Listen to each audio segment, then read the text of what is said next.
So what's up mga bay? Magandang umaga sa inyong lahat. Araw ko to ng Sunday dito sa Edmonton around 9 o'clock in the morning. And ang weather natin mga bay is negative 35 lang. Pero subukan natin magluluto at magbe-breakfast dito sa labas. So ito si Becoming Cannoy. Welcome back to my channel. Welcome also to my dirty kitchen. So right away, prepare ko muna yung ating lulutuin ngayong breakfast.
Grabe yung ano. Hindi right ang buhay nito.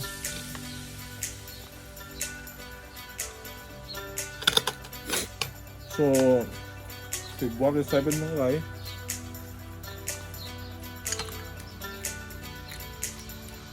Temperature Negative 35. Sarap.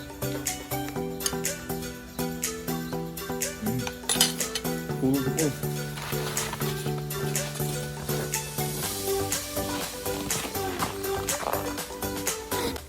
Gahit yung panga.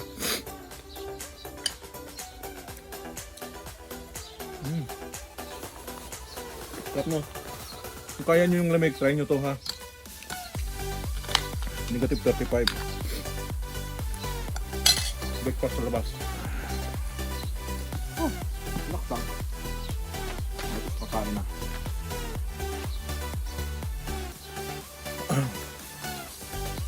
Oh.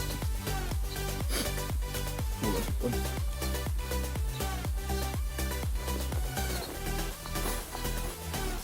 So ang ulam ko ay ginisang sardinas at pritong spam.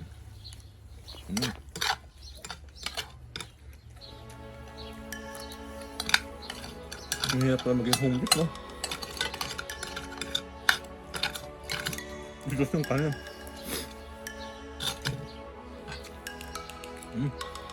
Basta. Correct mga bayan. Kung nagustuhan yung video ko, yung katuhan, outdoor cooking breakfast outside, negative 35.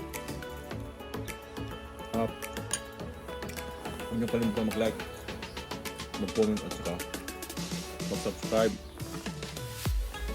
Pindot na rin sa notification bell para update kayo lagi sa mga video ni Becoming Cannoy. Nabos na yung kanin ko. Wala na. Ito na lang.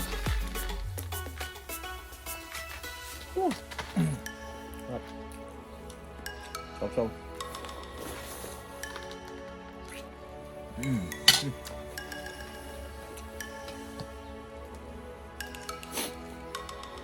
So, nandito ako sa sa labas.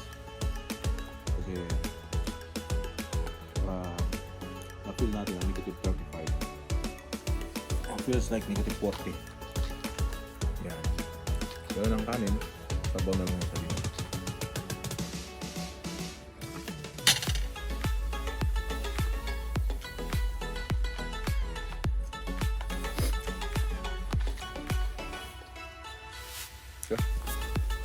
So kita-kits mga bay. Sobrang lamig. Kita-kits mga bay. See you on my next video. Ingat kayo lagi at keep warm mga bay, no? Pakalamig dito sa Alberta. Diyan sa Pinas, magpalamig kayo. Dito sa Alberta magpainit. Magandang araw.